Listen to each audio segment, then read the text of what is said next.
Salut, c'est Babou. Après la vidéo de Bike to Road sur son setup pour le motovlogging, j'ai décidé à mon tour aussi de mettre ma GoPro au niveau de la montonnière sur mon casque. Donc moi j'ai un casque, c'est le Shoei XR 1100. Le défaut qu'il a avec les fixations GoPro, c'est le même problème sur le Shoei GTR, pardon.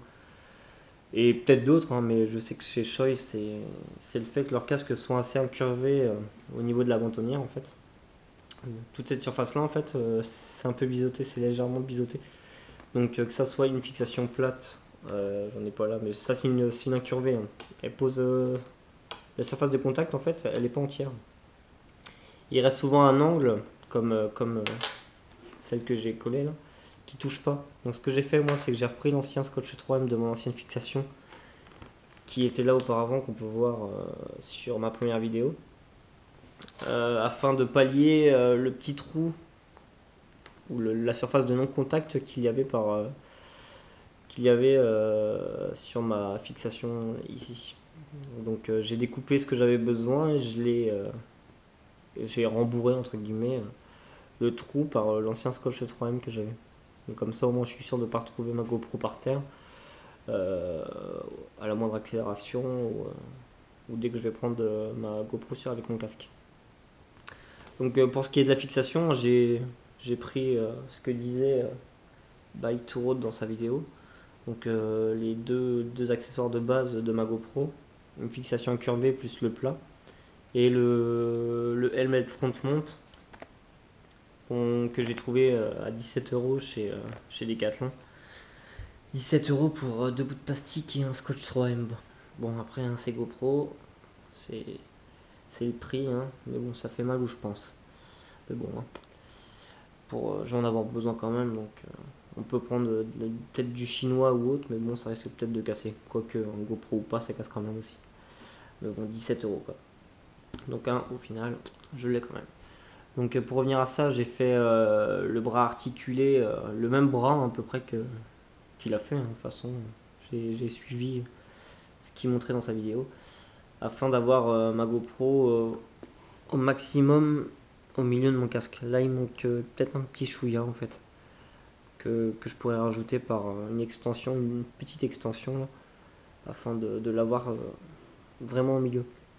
L'avantage pour l'instant c'est que j'ai un boîtier fermé, blanc, et j'ai commandé sur eBay aussi un nouveau boîtier, histoire d'avoir un boîtier étanche et un boîtier à jouer pour passer le Boya LM20 que j'ai commandé aussi, sans avoir à percer mon premier boîtier là.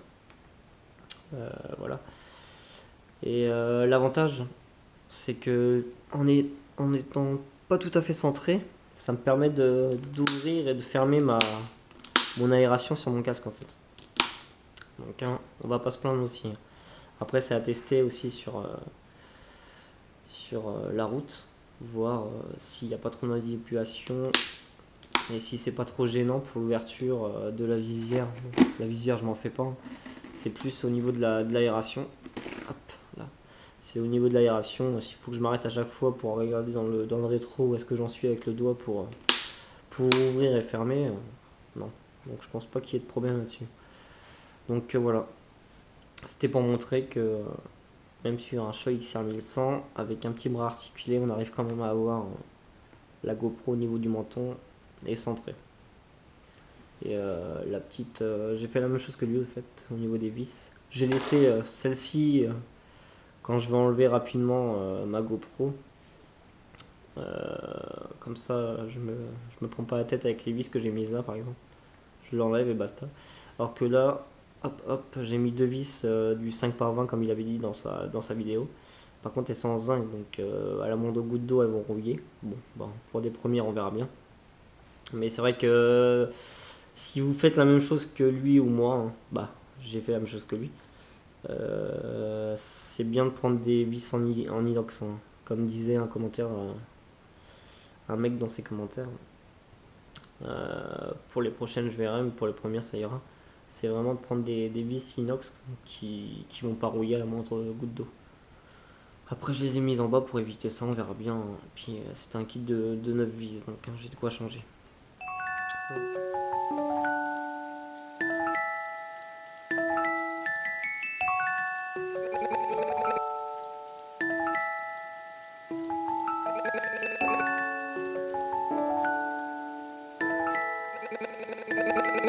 Bienvenue.